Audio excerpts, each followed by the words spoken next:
Hello students, good morning to all of you. I am Karmveer Yadav sir, physics faculty. Dear students, in our today lecture we discuss about polygon law of vector addition. In our previous lecture we discuss about numerical based on triangle law and parallelogram law of vector addition. So dear student, let us start our today lecture with our new topic, polygon law of vector addition.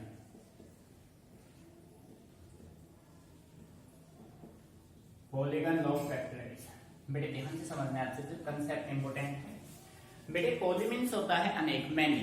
Poly means many, अनेक, ठीक है। अब आप मान लीजिए आपके पास two sides हैं, अपोजिट साइड्स, थर्ड साइड आपको देगा रिजल्टेंट, तो इसके लिए आपने यूज किया triangle law and parallelogram law of vector addition. अब हम ऐसा मान लेते हैं कि हमारे पास 3 और मोर वेक्टर्स है। अब हम इन 3 और मोर वेक्टर्स के रिजल्टेंट को अगर हमें फाइंड आउट करना है तो उसके लिए हमने एक पॉलीगन का कंस्ट्रक्शन किया और उस पॉलीगन के रिजल्टेंट के हेल्प से हम रिजल्ट फाइंड आउट कर सकते हैं, ठीक है। तो इसमें अपने पास 3 और अगर आपके पास 3 और मोर वेक्टर हैं तो आप किसका यूज करेंगे? Polygon law of vector addition का, ठीक है। So statement write down, if 3 और मोर vectors are represented, 3 or more vectors are represented by a polygon, represented by the sides of a polygon, by the sides of a polygon taken in same order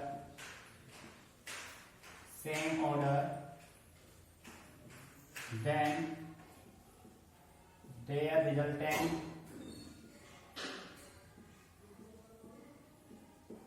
their resultant is given by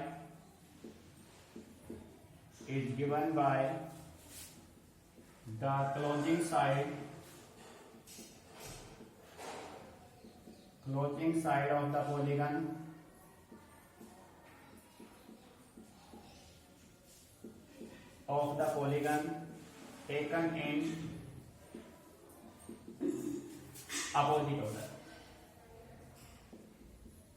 taken in opposite order,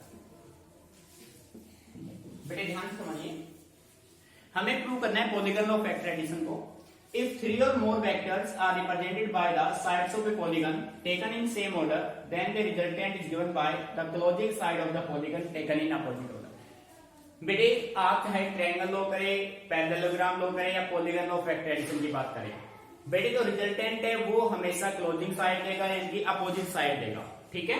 main समझ में आ रहा है? इसमें जो side का जो arrangement होगा वो आपका होगा हेड टू टेल मेथड। कैसे वो देखो, अब मान लीजिए आपके पास एक वेक्टर हो गया A, एक वेक्टर हो गया B, एक वेक्टर हो गया C, एक वेक्टर हो गया D, ऐसे आपके पास मैनी साइड्स है।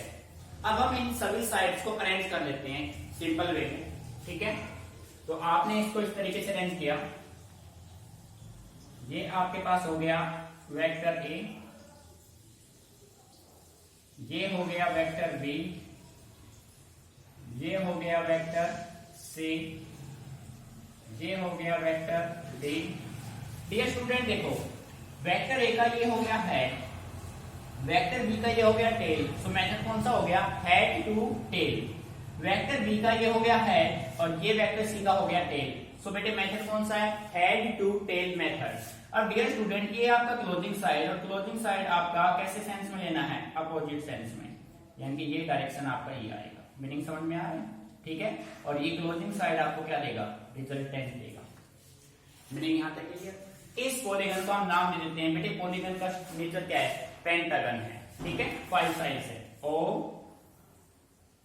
P Q S T। क्या आपने पॉइंट को नाम दे दिए? तो डियर स्टूडेंट ये आपका हो गया polygon law of vector addition statement हो गया, ठीक है।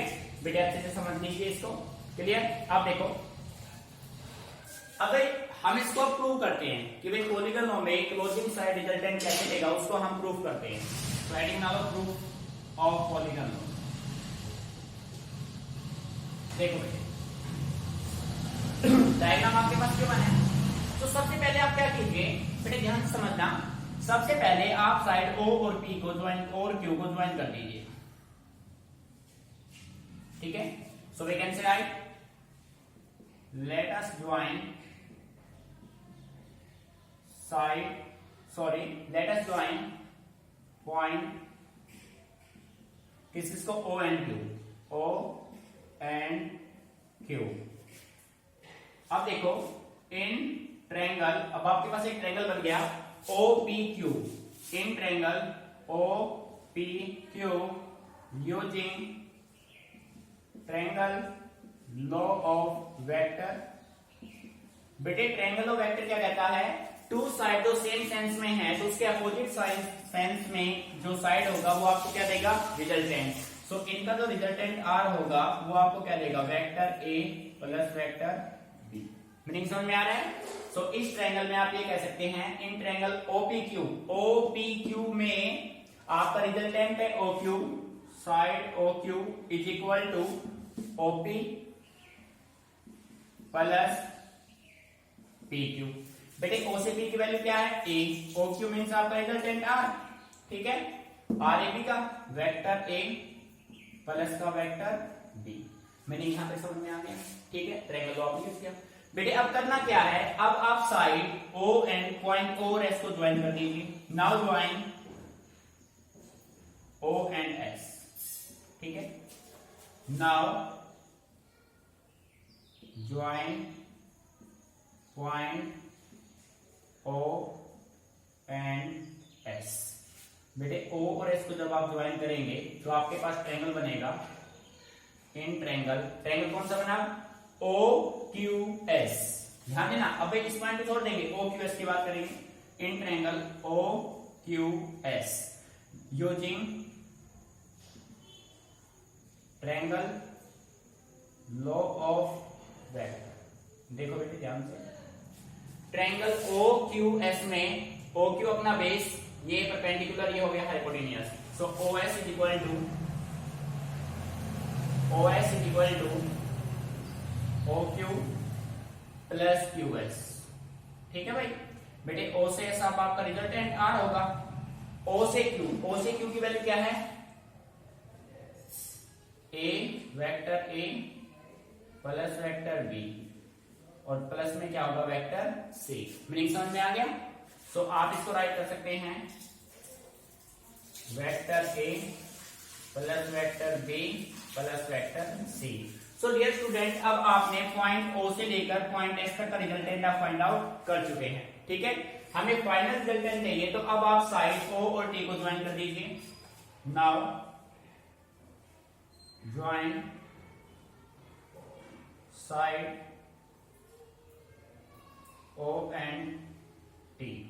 OT को ज्वाइन करेंगे इन ट्रायंगल कौन सा बनेगा, OST,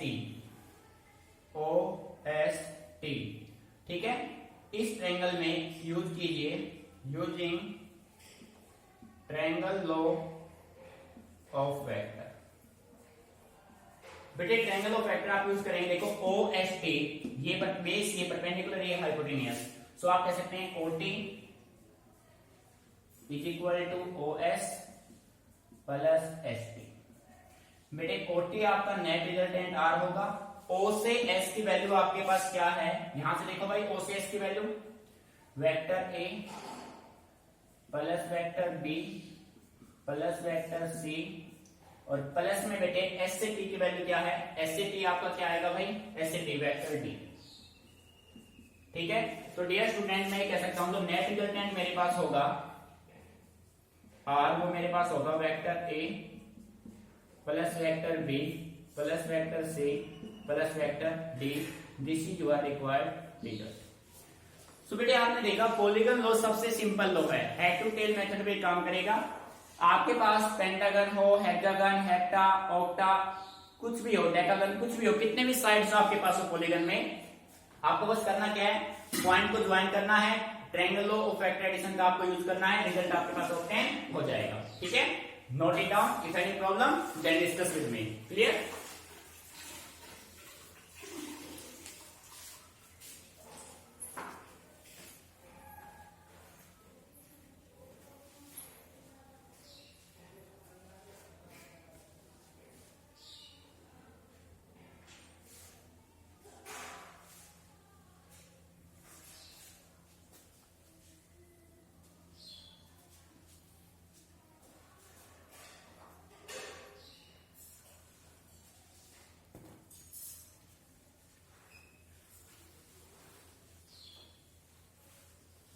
सो स्टूडेंट्स, कॉपी हो गया होगा बेटे। और नेक्स्ट टॉपिक बेटे, तो नेक्स्ट टॉपिक हम करने जा रहे हैं, काफी इंपोर्टेंट टॉपिक है और इस टॉपिक के बेस पे कंपटीशन में काफी न्यूमेरिकल्स पूछे जाते हैं। ठीक है, सो अच्छे से समझना है, थ्योरेटिकल कंसेप्ट है और बेटे इसके बेस पे न्यूमेरिकल कंपटीशन में भी आते हैं। हेडिंग बना लीजिए और नेक्स्ट टॉपिक एक लेमिज थ्योरम। ठीक है, देखो बेटे हेडिंग बना लो, लेमिज थ्योरम। भाई लेमिज थ्योरम क्या कहता है बेटे? Lami's theorem is basically used when the three forces are in equilibrium. मान लीजिए आपके पास थ्री फोर्सेस हैं, all the three forces are in equilibrium. ठीक है, according to Lami's theorem, according to Lami's theorem, if three forces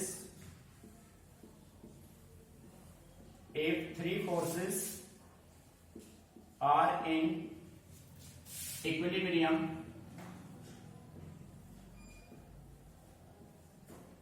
if three forces are in equilibrium, then each force is directly proportional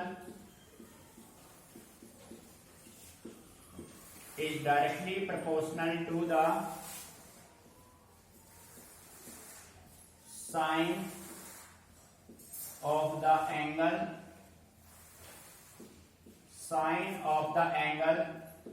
between other two forces। बेटे बात को ध्यान से समझिए। देखिए लेमिज ये कहता है, आप मान लीजिए कि आपके पास थ्री फोर्सेस हैं और तीनों फोर्स इक्विलिब्रियम में हैं। According to Lami's theorem, if three forces are in equilibrium then each force is directly proportional to the sine of the angle between other two forces. बेटे तो डेफिनेशन से आपको इतने अच्छे से अंडरस्टैंड नहीं हुआ होगा, अब हम इसको डायग्रामेटिकली करते हैं, क्योंकि मेन जो है न्यूमेरिकल में डायग्राम आपके पास होगा और डायग्राम से आप इसको इजीली टैकल कर पाएंगे। तो देखो बेटे, कंडीशन ये होगा, आपने ये कंडीशन मान लिया, एक फोर्स ये हो गया F1, एक फोर्स ये हो गया F2, एक फोर्स ये हो गया F3। तीन फोर्स आपके पास हो गए, F1, F2, F3, और तीनों फोर्स एक दूसरे के साथ किसमें है? इक्विलिब्रियम में है। बेटे मान लो ये एंगल बना अल्फा, ये बना बीटा और ये बना गामा। ठीक है, अल्फा, बीटा एंड गामा। अब डेफिनेशन के अकॉर्डिंग देखो, according to Lami's theorem, if three forces are in equilibrium then each force is directly proportional to the sine of the angle between other two forces. देखो बेटे, यहां से मैं ये कह सकता हूं F1 और F2 के साथ एंगल क्या बन रहा है? बेटे F1 और F2 में, F1 और F2 के अटैचमेंट में कौन है? F1 और F2 के अपोजिट कौन है? देखो F1 के साथ क्या बन रहा है, यहां पे चेक करो, F1 और F2 के साथ बन रहा है कौन सा? यहां पे आप देखो F1 की हम बात करें तो F1 किससे अटैच है? गामा और बीटा से। अपोजिट कौन बच गया? अल्फा। यानी F2 और F3 के बीच में फोर्स कौन सा है? कौन सा एंगल है? अल्फा। तो आप कह सकते हैं F1, बेटे F1 को उससे डिवाइड करो जो उससे अटैच में नहीं है। तो F1 किससे अटैच है? बीटा और गामा से। किससे अटैच नहीं है? अल्फा। तो डिवाइड किससे कर दो? Sine alpha is equal to F2। अब बेटे F2 देखो, F2 किससे अटैच में है? गामा और अल्फा से, तो डिवाइड किससे कर दो, बीटा से, sine beta is equal to F3। बेटे देखो F3 किससे अटैच में है, अल्फा और बीटा से, किससे नहीं है, गामा, तो डिवाइड किससे कर दो, साइन गामा, और ये सब किसके बराबर, एक कांस्टेंट k के बराबर, k अपने पास क्या है, कांस्टेंट। हो गया भाई। बेटे ये है आपका लैंग्वेज थ्योरम। मैंने समझ में, एक बार फिर देख लो बेटे, F1 किससे अटैच है, बीटा और गामा से, किससे अटैच नहीं है, अल्फा, जिससे वो अटैच नहीं है उसी से डिवाइड कर दो। तो F1 को किससे डिवाइड करेंगे, अल्फा से, साइन अल्फा से। F2 अल्फा और गामा से अटैच किससे नहीं है, बीटा, तो किससे डिवाइड कर दो, साइन बीटा से, हमने किया। सिमिलर वे में F3 किससे अटैच है, अल्फा और बीटा से, किससे अटैच नहीं है, गामा से, तो किससे डिवाइड कर दिया, साइन गामा से। मैंने समझ में आ रहा है, ठीक है। एक बार इसको नोट कर लो, फिर इसका प्रूफ करते हैं, ठीक है। फिर नोट कर लो इसका, फिर प्रूफ करते हैं इसका।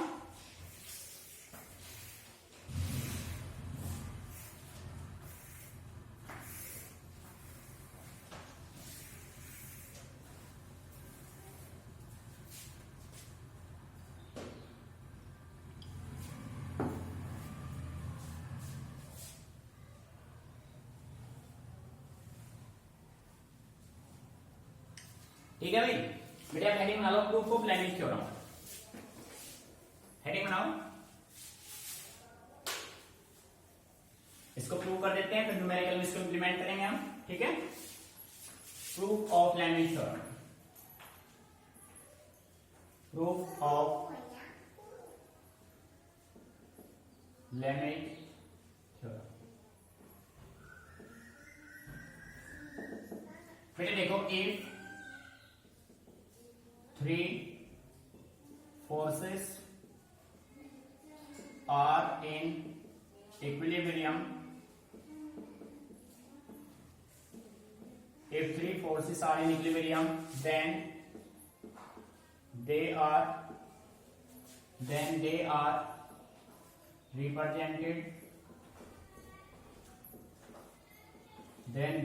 represented by a closed triangle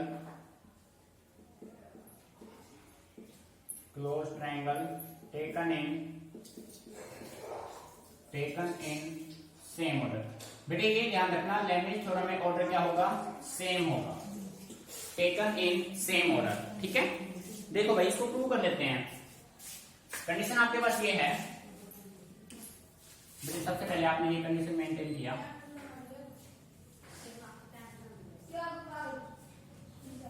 ये फोर्स आपने मान लिया F1, ये आपने मान लिया F2, ये आपने मान लिया F3, ये एंगल बना अल्फा, बीटा, ये बना, ठीक है।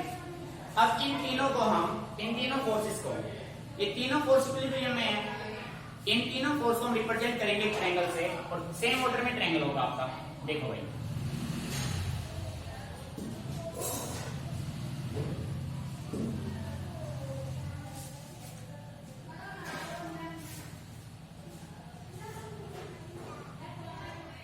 बेटे, देखो इस ट्रायंगल को नाम दे दिया A B C। ये फोर्स हो गया F1, ये फोर्स हो गया F2, और ये फोर्स हो गया F3। अब बेटे इनके एंगल डिसाइड करने हैं आपको, बात को समझिए ध्यान से।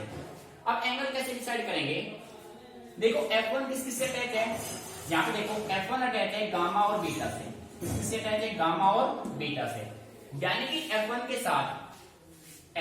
साथ गामा और बीटा आना चाहिए, तो F1 का अपोजिट ही हो गया, F1 के साथ गामा बीटा, तो यहाँ पे क्या आ गया, अल्फा। मीनिंग समझ में आ रहा है भाई, यहाँ पे क्या हो जाएगा, अल्फा, ठीक है। मीनिंग क्लियर यहाँ तक। अब ये देखो, यानी कि यहाँ पे मैं कह सकता हूँ ये अपना हो गया अल्फा डैश। बेटे ऐसे ही देखो, F2 के साथ कौन होना चाहिए, गामा और अल्फा। हमें याद नहीं रखना है, हमें क्रिएट करना है इसको। F2 के साथ अल्फा और गामा है, ये हो गया F2, इसके साथ अल्फा यहाँ पे आ चुका, तो गामा भी इसके साथ आना चाहिए, तो डियर स्टूडेंट ये हो गया गामा डैश, तो ये क्या बचेगा, बीटा डैश। मीनिंग समझ में आ गया। अब आप इसी के बेस पे कह सकते हैं, ये जो एंगल अपना बचेगा ये गामा होगा, ये जो एंगल होगा वो अल्फा होगा, और ये जो एंगल होगा वो अपना क्या होगा, बीटा होगा। बेटे ज्योमेट्री को अच्छे समझ लीजिए, कंसेप्ट आपका कंप्लीट इसी में है। ठीक है, क्लियर यहां तक? डायग्राम देख लो ढंग से।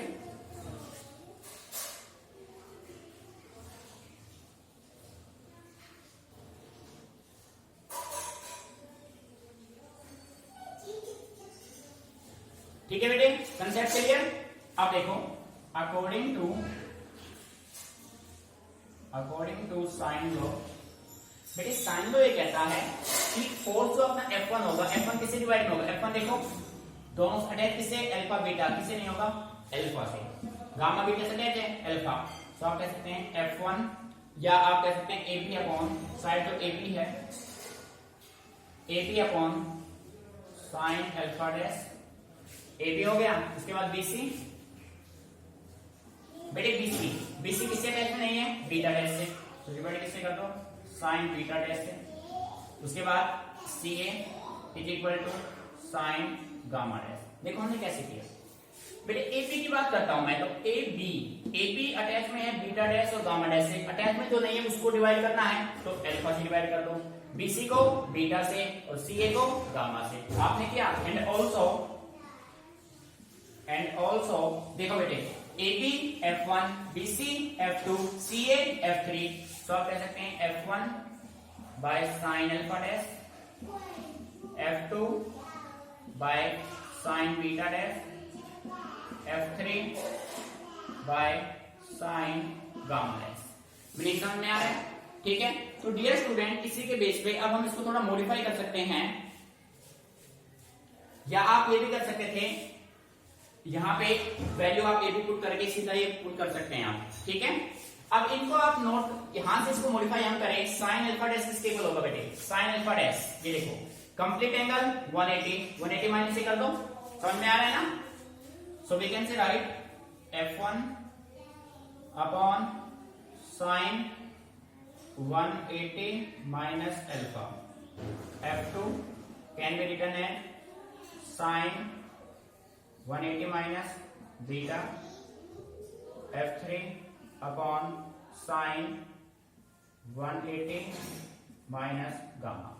बेटे साइन 180 माइनस थीटा क्या होता है? Sine theta. सो आप कह सकते हैं F1 by sine alpha, F2 upon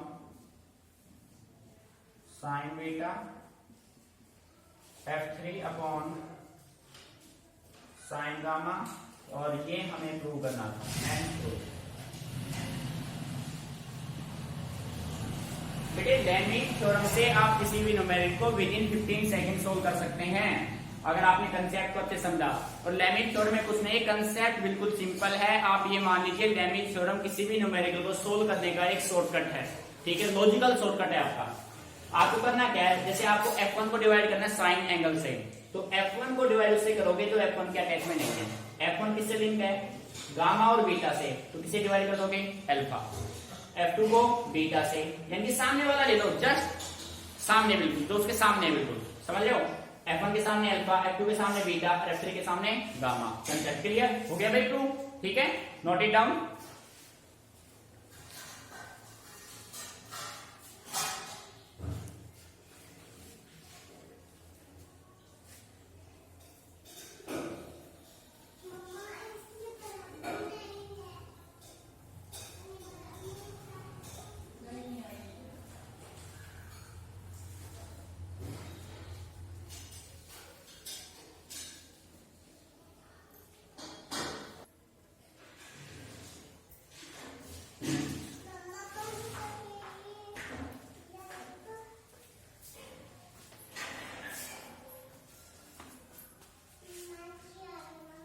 बेटे आप नेक्स्ट टॉपिक बना लो, नेक्स्ट इनपुट के लिए।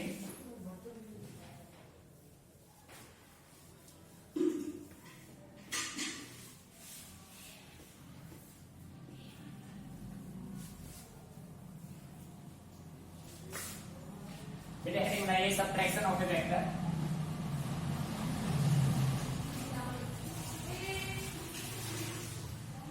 Subtraction of vector. देखो बेटे एडिशन के लिए आपने 3 रूल्स स्टडी किए, अब हम बात करते हैं सबट्रैक्शन ऑफ ए वेक्टर, ठीक है? देखिए सब्ट्रैक्शन होगा कैसे, मान लीजिए आपके पास दो वेक्टर है ए एंड बी, ठीक है। So we can say write subtraction of vector B from vector A is equal to the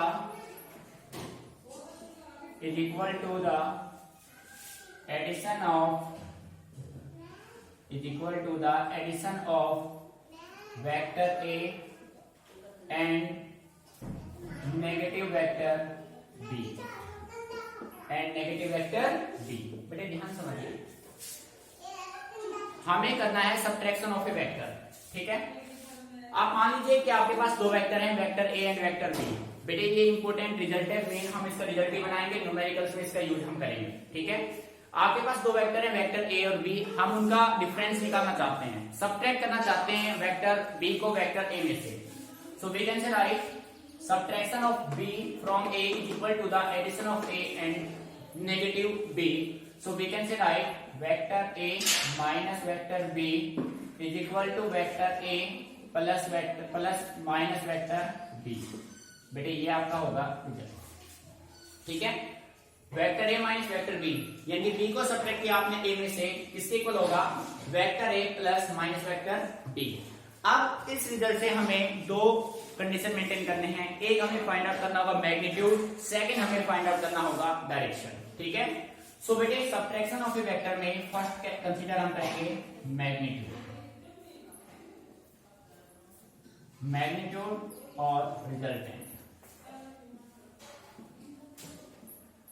देखो बेटे मैग्नीट्यूड और रिजल्टेंट फाइंड आउट करने के लिए आपके यूजिंग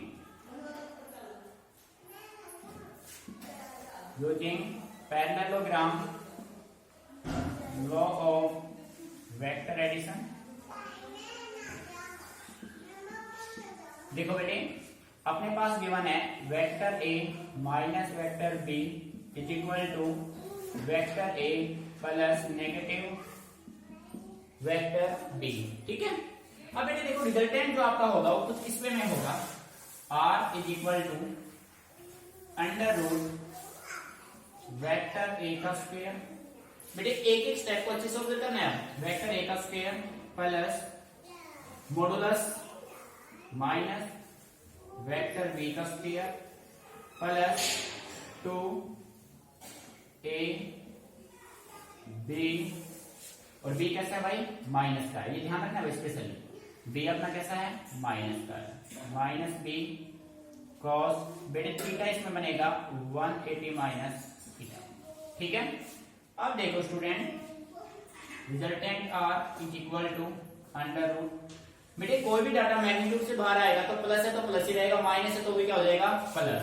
सो आप कह सकते हैं वेक्टर ए का स्क्वायर, ये माइनस का स्क्वायर क्या होगा प्लस हो जाएगा, प्लस 2 वेक्टर ए।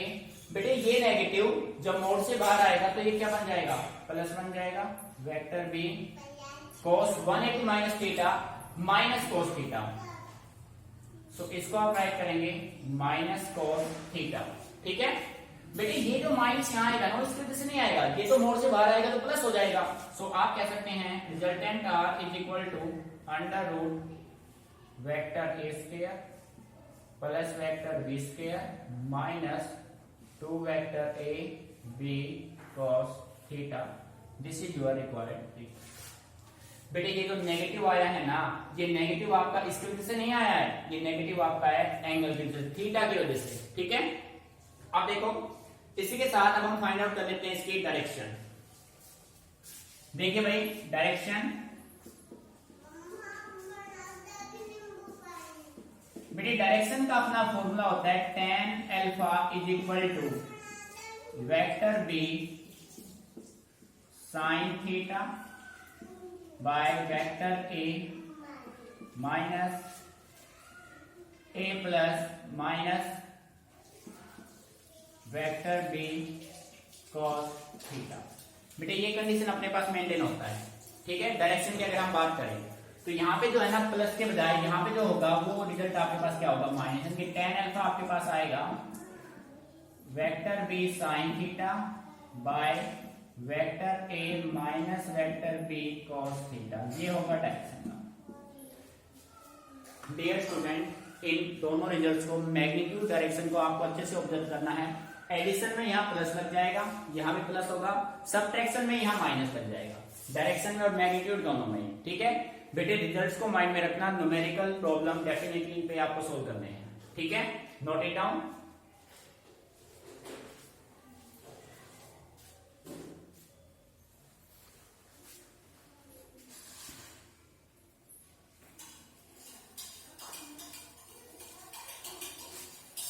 बेटे सब्ट्रैक्शन और एडिशन में ये डिफरेंस है, इस नेगेटिव वेक्टर बी की वजह से साइन आपका नेगेटिव नहीं आया है, ये नेगेटिव आपका आया है एंगल की वजह से, थीटा की वजह से। ठीक है, ये आपको माइंड में रखना है। ये रिजल्ट आपका कैसे बना, क्लियर है आपको?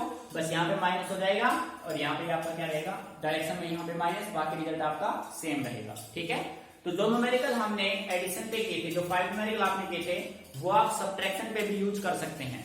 मेरे मीनिंग समझ में आ रहा है ना? सेम न्यूमेरिकल को आप रिपीट कर सकते हैं सब्ट्रैक्शन ऑफ ए वेक्टर पे। बात समझ आ गई? वो सभी थे एडिशन पे, और अब आप उन्हीं को किस पे इंप्लीमेंट कर सकते हैं, सब्ट्रैक्शन पे।